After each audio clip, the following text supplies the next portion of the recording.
Hello everyone, welcome to WebCoach. I am Arushin Anwal and today we are going to study a new chapter, that is States of Matter. This is a chapter for chemistry class 11th. Now we have a few topics to be discussed in here. Let's see what all are these. First of all, we have introduction, then we have intermolecular forces, hydrogen bond, thermal energy and gaseous state. So these all are topics we will be discussing in this chapter. First of all, let us begin with the introduction. Now, states of the matter, the chapter name itself suggests we are talking about the three states of the matter over here, that is solid, liquid and gaseous.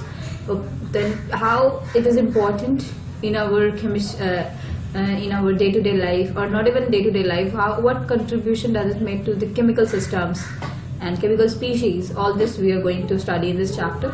So let us see the introduction first. What it is written here is, most of the observable characteristics of chemical systems with which we are familiar represent bulk properties of matter. That is, the properties associated with a collection of a large number of atoms, ions or molecules. For example, an individual molecule of a liquid does not boil but bulk boils. That's right, that most of the characteristics, observable characteristics of a particular system is basically the bulk properties of the matter. For example, just like it is given here, that if we boil water, then it is not that the individual molecule of water, H2O molecule, it boils, but it is as a whole. The liquid, the entire water, it boils as a whole. So it is a bulk property. Okay. Now we all know that water can exist in three states, that is ice, which is a solid state. It can exist in liquid state, and it can also exist in gaseous state as water vapor, or you can say steam. Now, physical properties of ice, water and steam are very different. In all the three states of water, chemical composition of water remains the same, that is H2O. Obviously that the normal molecular formula, or you can say the chemical composition of water, it remains the same, H2O. But the characteristics of water, what is the, you can say melting point, or like what is the boiling point? It's a water. If not talk about the melting point, let us talk about density. Density is a characteristic. Now it is different for ice. Density of ice is different than the density of water. In this way, the three states of water, they actually depend upon the energy of molecules and on the manner in which energy and in which these water molecules they aggregate. Aggregate means they come together. Now same is true for other substances also. Chemical properties of a substance do not change with the change of its physical state, but rate of chemical reactions do depend upon the physical states. What does this mean is that chemical properties, all these chemical properties, for example refractive index or the other acidity, basicity or anything, these basically these chemical properties, they do not change in the change of the physical state, whether it is liquid, solid or gaseous, but the rate of reaction changes. Now, and we know that the chemical kinetics, that is the rate of the reaction, plays an important role in any chemical reaction. That's why we need to study these states of matter, why it is important. Let us move on to our next topic, and that is intermolecular forces. Now, intermolecular forces are the forces of attraction and repulsion between interacting particles, that is atoms and molecules. Normal intermolecular forces definition is it is an interaction, the force of attraction or repulsion as well between the interacting particles. Now these interacting particles can be atoms, molecules, it can also be ions also. Now this term does not include the electrostatic forces that exist between two oppositely charged ions and the forces that hold the atom molecule together, that is the covalent bonds. Now these intermolecular forces, two things are not covered in this. First is the metal ions. If we talk about the metal ions, for example, two oppositely charged ions are there and they are forming a bond. Now these two oppositely charged ions, they are not held together by intermolecular forces, rather they are held together by electrostatic forces of attraction between them. Moreover, the atoms of a molecule, they are held together by covalent bonds. Even that is not the intermolecular forces, that is a wider concept. and that is something different from the intermolecular forces concept. Now, attractive molecular forces are known as the van der Waals forces in honor of Dutch scientist Johannes van der Waals, who explained the deviation of real gases from the ideal behavior through these forces. Different type of van der Waals forces are London dispersion forces, dipole-dipole, and dipole-induced. Now, this was a scientist, Johannes van der Waals. Now, what he observed was he actually observed the deviation of real gases from those of the ideal gases. They basically told us the contrary, or they basically told us the deviation of real gases from that of the ideal behavior, which ideally they should observe. They did not enter through that direction. So now, on his name, in honor of a scientist, the name van der Waals came, and these he also named these forces as London dispersion, dipole-dipole, and dipole-induced. Now we have three forces of intermolecular van der Waals forces. So now we will be discussing them one by one. First, we have London dispersion forces. Atoms and non-polar molecules are electrically symmetrical and have no dipole moment because their electronic charge cloud is symmetrically distributed. But a dipole may develop momentarily even in such atoms and molecules. If we see a normal atom or a non-polar molecule, what are non-polar molecules? Non-polar molecules are those molecules which do not have any dipole moment. And we have been studying what is a dipole moment in our previous sessions. That it is basically measure of charge with respect to the distance of the two oppositely charged particles. If they if two charges are kept at a certain distance and with a certain distance r, then the charge into the distance is actually the dipole moment. But what is dipole? Dipole is nothing but it is basically a directional property which tells us about the charge. It tells us about the charge distribution. If a charge is not electrically, it is not symmetrical. Say if electrical charge is somewhere here more, and if the electric charge is less here, then it will be obviously the more charge. The dipole will be going towards the more charged thing. Just like that. For example, if there is a positively charged ion and if there is a negatively charged, then the dipole moment will go from the positive to negative. In this way, a dipole moment is different, but that is a wider concept. But in normal terms, we can say that the non-polar molecules are those which have zero dipole moment for the time being.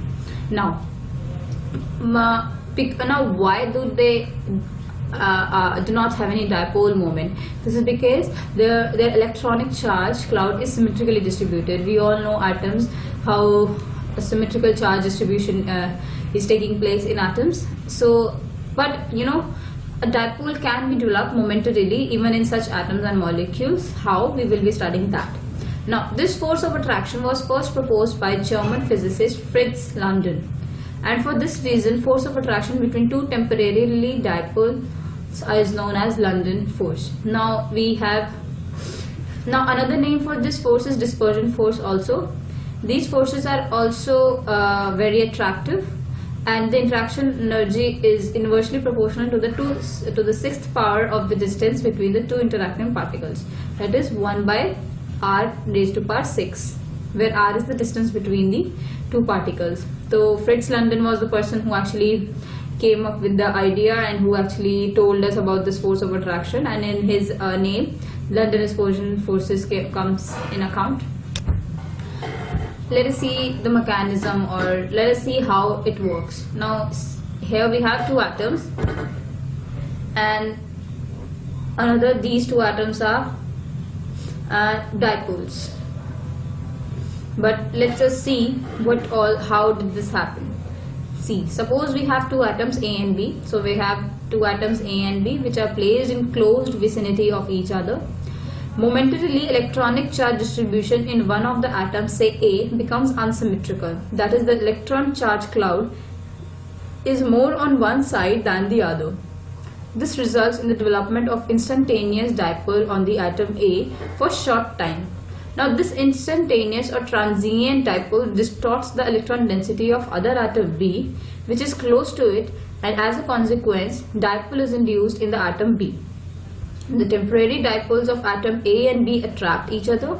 Similarly, temporary dipoles are induced in molecules also. See, now here we have two atoms A and B. So what happens is, when they are placed in close vicinity to each other, so after some time, since the electronic charge is very symmetrical in this atom, it becomes unsymmetrical. Now unsymmetrical means that this electron charge is basically shifted to one side, and the electron charge cloud is actually shifted to one side. So there is more electron charge on one side than the other side. Now due to this unsymmetry, or due to this, you see the difference of the electron charge, there is a development of dipole on atom, because now the more of electron charge cloud is at a certain point, so it develops a delta negative charge, and the other one from which the electron cloud has been shifted to the other side, that becomes delta positive. Now this is also known as instantaneous, or you can say transient dipole, because it has been temporarily developed on the atom. Now because of that, once the atom A develops a dipole, temporary dipole, then atom B, it also, now because it is in the vicinity of the other, now this B is also, the dipole is also induced, because if a dipole is present in the vicinity of an atom, cause of that, because now dipole is having one delta negative electronic cloud, so what happens is that the atom B, it also shifts its electron cloud, because now there will be a repulsion, because if you see here, delta positive charge is developed, and here this delta negative charge developed, and if you supposedly there is an atom over here, there is no charge on it, so what will happen is this delta negative charge will tend to repel this electron cloud of this atom, so it tends to push the electron cloud away from itself, away from the negative charge. Now because of that, there is a positively charged lump on the atom, and as well as a negative charge lumps where the electron cloud is shifted. So basically now we have two atoms, and each are having a delta positive and a delta negative charge. This is these are two temporary dipoles we have got. Now just like atoms, the temporary dipoles can be also observed in molecules as well. Now we have dipole-dipole forces. Now dipole-dipole forces they act between the molecules possessing permanent dipole. Now in the previous case which we studied, that was the London dispersion force, there was no dipole moment in previously in the starting, but at the end they end up having temporary dipoles. But here in dipole-dipole forces, one of the molecule is basically possessing a permanent dipole. Matlab basically one molecule is definitely a dipole, a polar molecule, you can say. It is having a permanent dipole. Now ends of dipole possesses partial charges. That's what we know, that if a dipole is observed, then there are partial charges at the end of the dipole. The one with the electron charge cloud is the delta negative, and the other one is delta positive. Now these charges are shown by the Greek letter delta. Partial charges are always less than the unit electronic charge. Now what is the unit electronic charge? It is 1.6 into 10 to the power minus 19 coulombs. It is always, the partial charges are always less than the unit electronic charge. That's why it is delta. That's why it is known as the partial charge. They are not completely charged, because if they will be completely charged, then they will become ion, but it's not so. So basically they have partial charges. Now this interaction is stronger than in the London forces, because it is weaker than the ion-ion interaction, because only partial charges are involved. That's what I just said, that they have partial charges, and partial charges is always less than the unit electronic charge, because if it will be equal to the unit electronic charge, it will become ion-ion interaction, then it won't be a dipole-dipole interaction. So the ion-ion interaction are the strongest interactions among all these dipole forces. dipole forces come after that, but dipole forces are much stronger than the London forces, but they are not as strong as the ion-ion interaction, because here partial charge is involved, and there in that case is full charge is involved. There is a full -1 charge, -2 charge, or +1 charge, -1 charge, just like that. Now the interaction energy is inversely proportional to the distance between polar molecules. Now here in the case of London dispersion forces, it was 1 by r to the power 6, but here it is 1 by r to the power 3, that is 1 by r cube. So that's why you can also, from that thing you can also take it as the picture, because there it is proportional to the it is inversely proportional to the r to the power 6 in the London forces, but here it is inversely proportional to the r to the power 3. So basically here dipole forces are much stronger, because it is dependent on r, obviously that is also dependent on r, but if you see the r to the power 3 and there it is r to the power 6, basically it's a large r to the power 6 is quite large distance, whereas in case of dipole it is r to the power 3, which is a much smaller distance, hence they are much closer to each other and hence they are more stronger. Next we have dipole induced dipole. Now this type of attractive forces operate between the polar molecules having permanent dipole and the molecules lacking permanent dipole.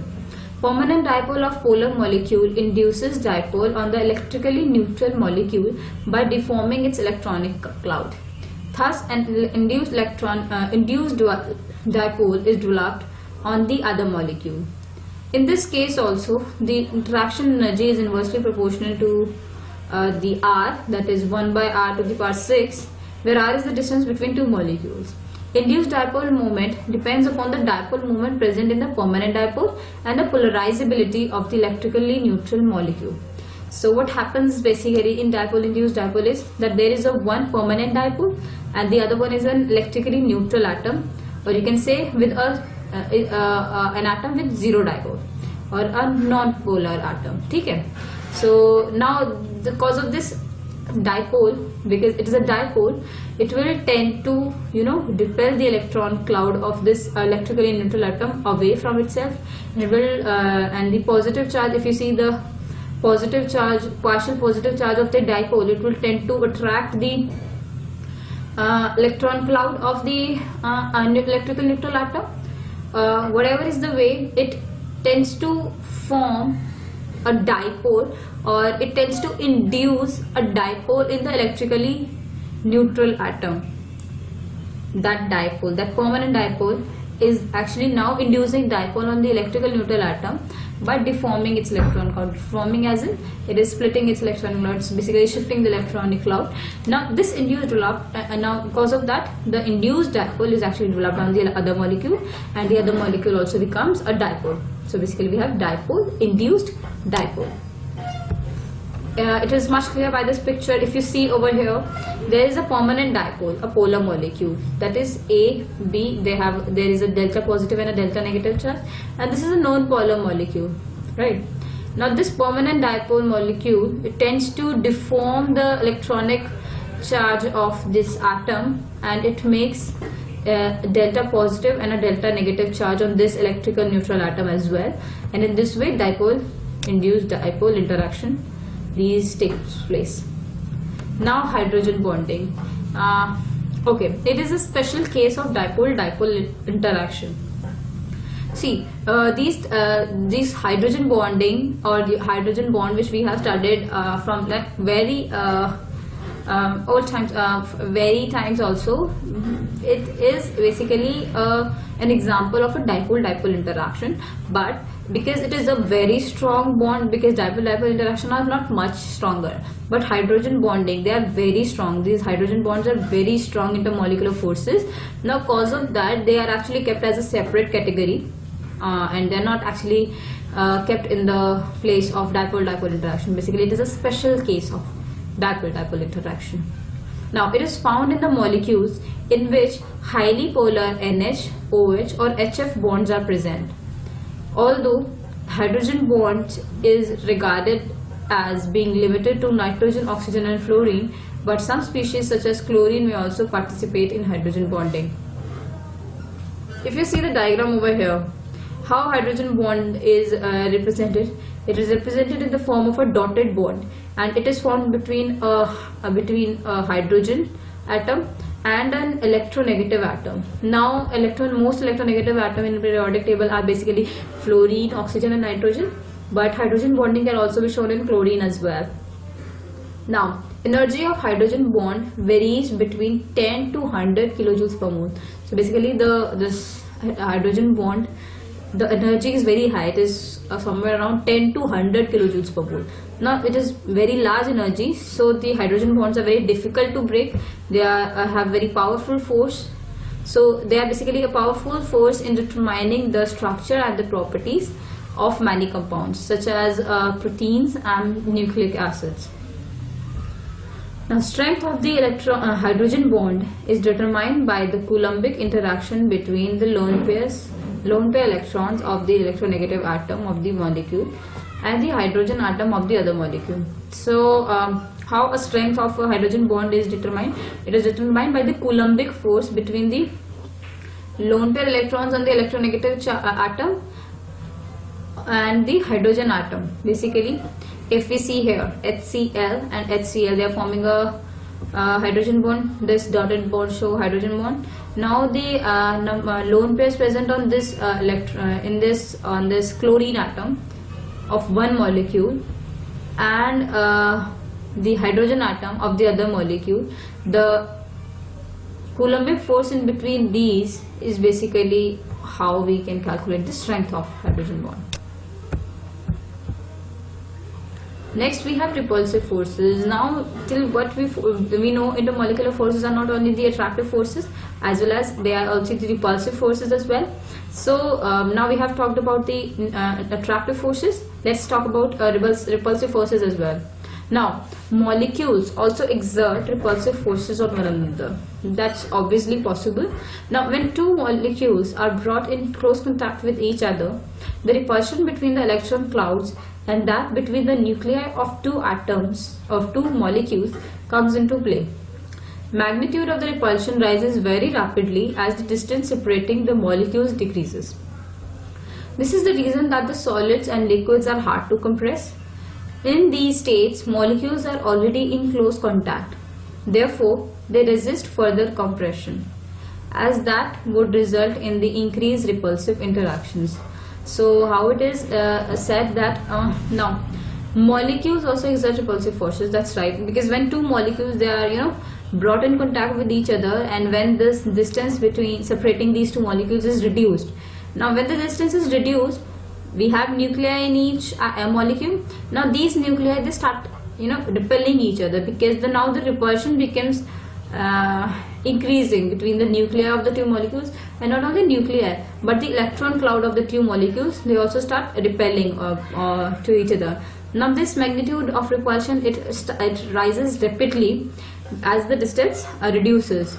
Now that is the reason why liquids and solids are a little hard to compress. Liquids can be compressed to some extent, but solids are incompressible.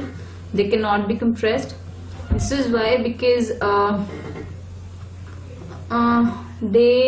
these molecules in the solid state, if we say, they are already in close contact with each other. Now if you further will decrease the distance in between them, then there will be a repulsion and they will resist the further compression, and this would result in the increased repulsive interactions.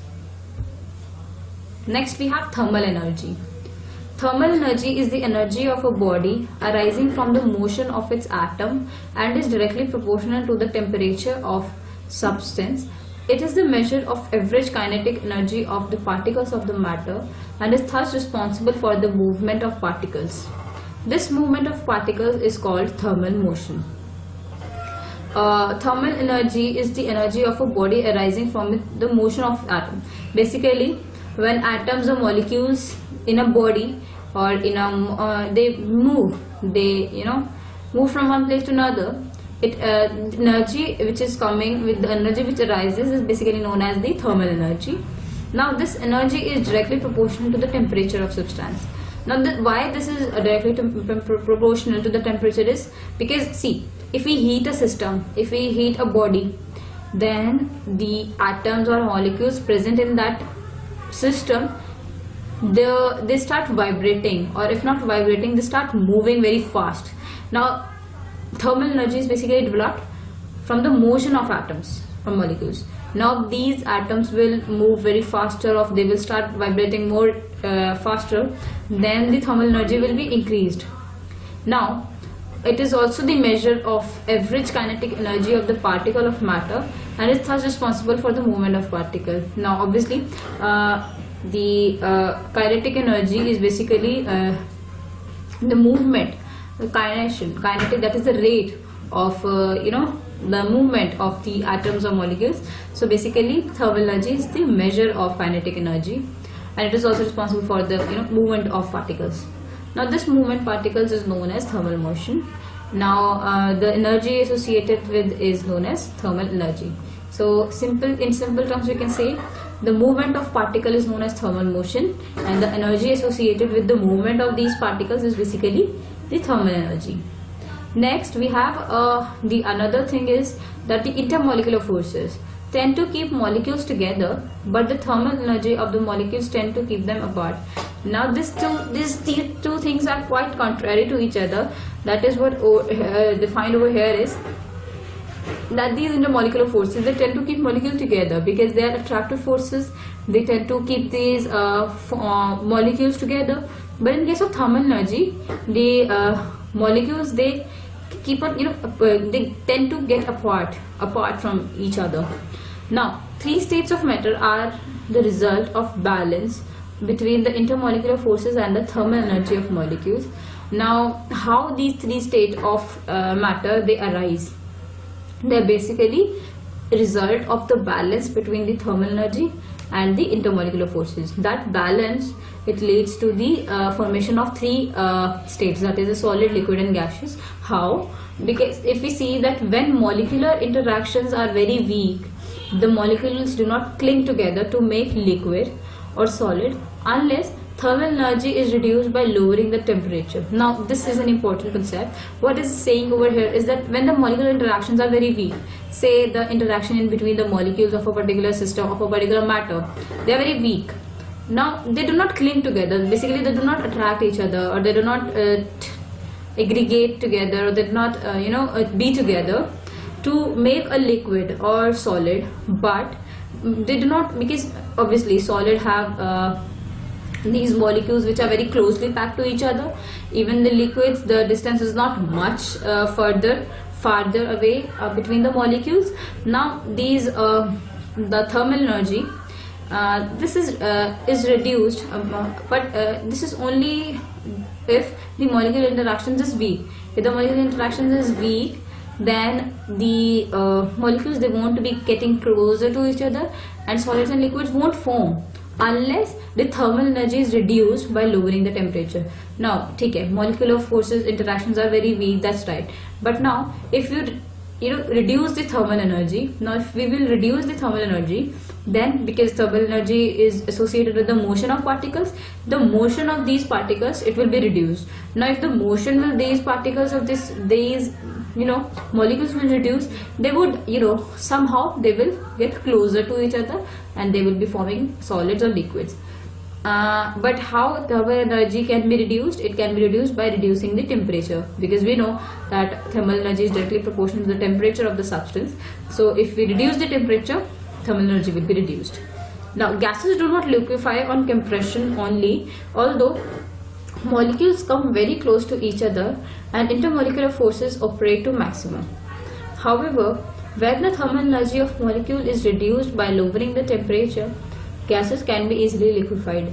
So it is the balance as we just talked about. So now the gases, in the cases of liquefaction of gases, it does not happen only with the help of the compression, like if you compress by putting on the pressure or some gases, then it will compress. No, but we also need a lower temperature for that. We need to reduce the thermal energy of the system so as to reduce the motion of the molecules, and by lowering the temperature, and in this way on the balance of the thermal energy and the intermolecular forces, it become liquefied. The gases become liquefied.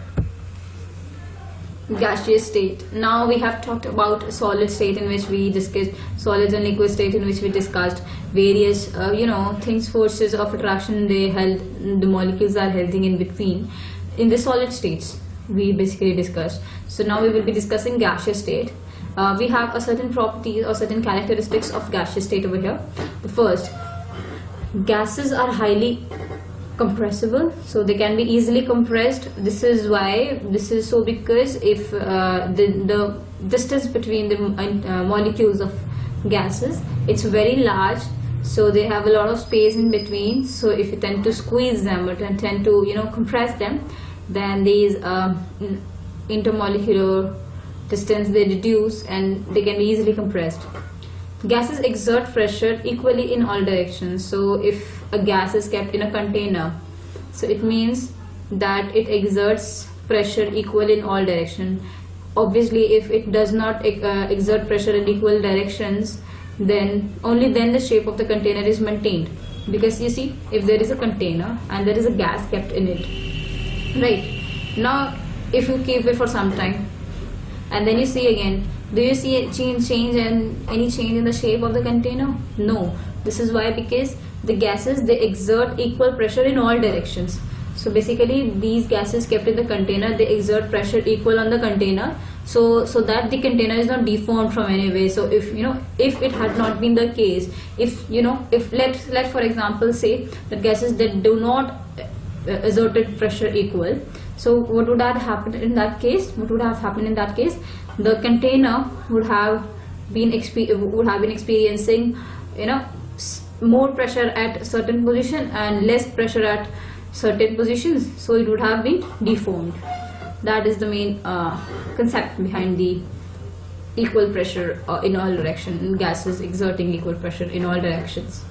Now gases have much lower energy, lower density than that of solids and liquids. The volume and the shape of gases are not fixed. These assume volume and shape of container. Gases mix evenly and completely in all proportions without any mechanical aid. So basically they mix evenly and completely in all proportions. These are the certain characteristics of gaseous state we study. Now on this we will be studying a few gas laws. Now we have 4 gas laws over here. First was Boyle's law, then we have Charles' law, then we have Gay-Lussac's law and Avogadro's law.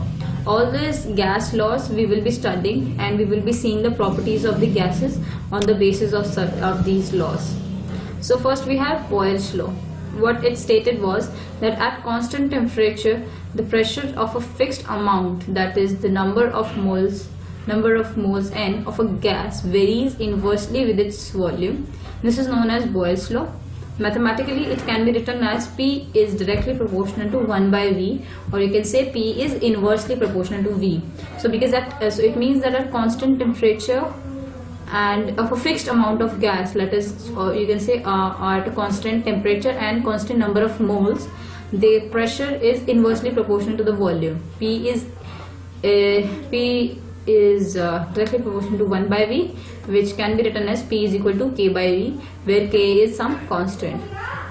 Now, if a fixed amount of gas at constant temperature T occupying volume V1 and pressure P1 undergoes expansion so that the volume becomes V2 and the pressure becomes P2, then according to the Boyle's law, P1 V1 is actually equal to P2 V2, which is a constant. What is he saying here? That because of Boyle's law, we know that P is inversely proportional to V, which means that P is equal to K by V. So it can also be said that PV is equal to some constant K. See, if we see this equation, P is equal to K by V.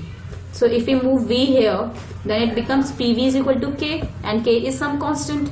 We know that it remains a constant. So what it is saying that if a certain gas at pressure P1 and a certain gas at pressure V1 undergoes expansion, that is P1 V1 undergoes expansion to a certain pressure P2 and volume V2, they are basically equal to a certain constant.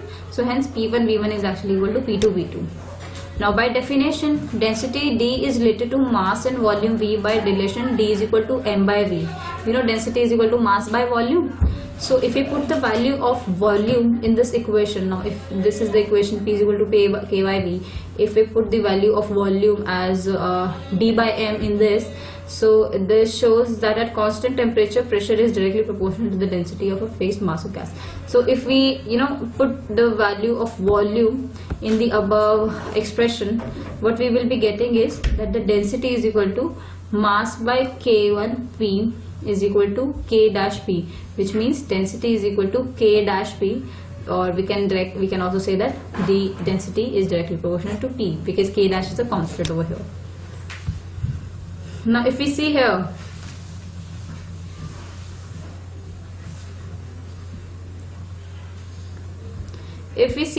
we have a P versus V graph in which we have certain temperatures T1, T2 and T3, right? So these temperature, because since P and V are inversely proportional to each other, then all these temperature, we have this graph as this. Now since the temperature is constant, this is T3 is greater than T2 is greater than T1. So here you can see T3 is greater than T2 is greater than T1. So here we have these graphs which have temperature as constant. This is a P versus V graph where the temperature is constant. So such graphs are also known as isotherm, where isotherm means it's at constant temperature. So therm means temperature and iso means same. So these are basically isotherms over here. So P versus V graph, because since P is inversely proportional to V, so it is the shape of the graph is like this. But if we plot the graph P versus 1 by V, since P is directly proportional to 1 by V, so we have straight lines over here. We can see that. Now we have Charles' law. Charles and Gay-Lussac performed several experiments on gases independently to improve upon hot air balloon technology. Their investigation showed that for a fixed mass of a gas at constant pressure, volume of a gas increases on increasing temperature and decreases on cooling. So basically what it is saying that the volume of a particular gas at constant pressure is directly proportional to the temperature. Now they also found that for each degree rise in temperature, volume of gas increases by 1 upon 273.5 of the original volume of the gas at 0 degrees Celsius.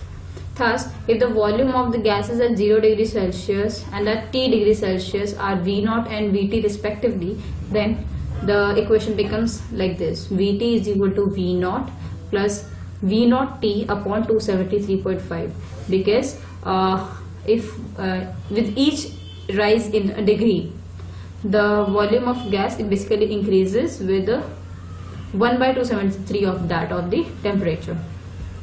On further solving, we get Vt is equal to V0 into 1 plus T by 273.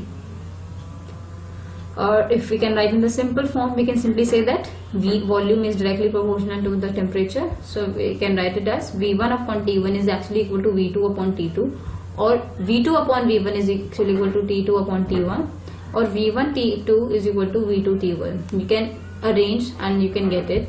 Now since volume and temperature are directly proportional to each other, we have a straight line over here. Next we have Gay-Lussac's law.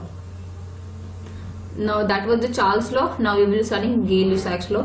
What he stated was that at constant volume, pressure of a fixed amount of a gas varies directly with the temperature. Basically, pressure is directly proportional to the temperature, which means P is equal to KT.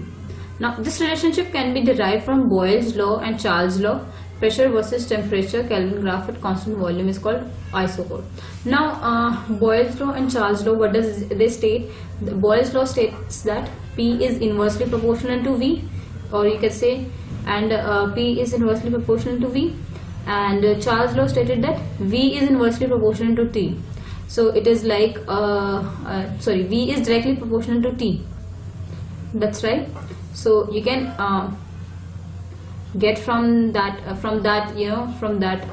analogy, you can say that P is directly proportional to T, because see, I can make it right, and then we can explain it. If let me write it. P is directly proportional to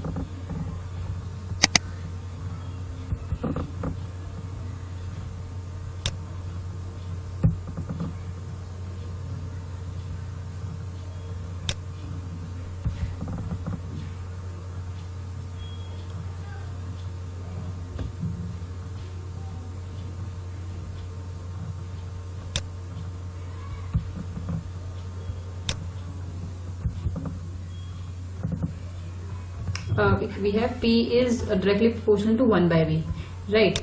And we also have from Charles' law, V is directly proportional to T. So from this analogy, we can state that P is directly proportional to T. This is what how we can derive from Boyle's law and Charles' law. Now if we because since pressure and temperature are directly proportional, so their graph will be having a straight line, but this is the case only if the volume is constant. Now this graph, the line at this graph is known as isocode, where iso means same and code means volume. So basically the graphs with the constant volumes are known as isocode, whereas the in the previous sections in which we had this thing, we had this volume versus temperature graph. Here it was on pressure, at same pressure, you can say at constant pressure, so it is known as isobar, and this is isocode, because here volume is constant and pressure and temperature are directly proportional. Next we have this Avogadro's law. It states that equal volume of all gases under the same conditions of temperature and pressure contain equal number of molecules. Mathematically, V is directly proportional to N, which is equal to V is equal to K by N. The number of molecules in 1 mole of a gas has been determined to be 6.022 into 10 raised to power 23 and is known as Avogadro's constant. So basically what it is said that at certain conditions of constant conditions of temperature and pressure, equal number of molecules, that is the N, is directly proportional to the volume. They contain equal volumes of gases. So V is directly proportional to N, which is equal to V is equal to Kn. And the number of molecules in 1 mole of a gas, we know that it is 6.022 into 10 to the power 23, which is an Avogadro constant. Now number of moles is equal to M upon M. Small m is the mass and capital M is the molar mass. We know that the number of moles is the mass upon molar mass. So if we put the value of number of moles in this equation, we have volume is equal to K into m upon capital M. So this is what we are getting. If it is not visible, we can write it over here, that the mass or the molar mass, if we kind of rearrange the things, we get that the molar mass is actually equal to K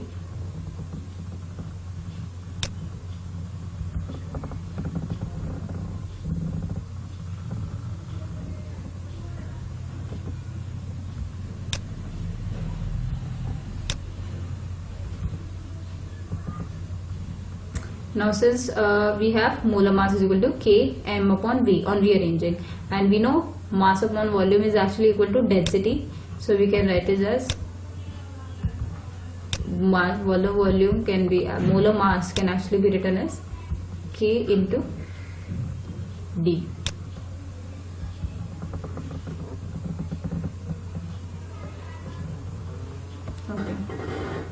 Okay, yes, it is understood.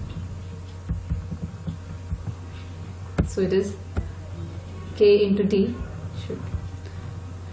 Now since V is directly proportional to N, so we can write it as V1 upon N1 is actually equal to V2 upon N2, or we can write it as V1 N2 is actually equal to V2 N1. Now let's see the overview what all we discussed in this session. First of all, we discussed the intermolecular forces, in which we discussed three intermolecular forces, that is the dipole-dipole interactions, dipole-induced interaction, and the London dispersion forces. We also studied about the hydrogen bonding, then we studied gaseous state, its characteristics, and then we studied gas laws, Boyle's law, Charles' law, Avogadro's law, and Gay-Lussac's law. Now for better understanding, you may find the study material at www.webcoach.com, and please refer NCERT class 11th chemistry for further reference, and to see the recorded session you may visit www.webcoach.com. Have a nice day.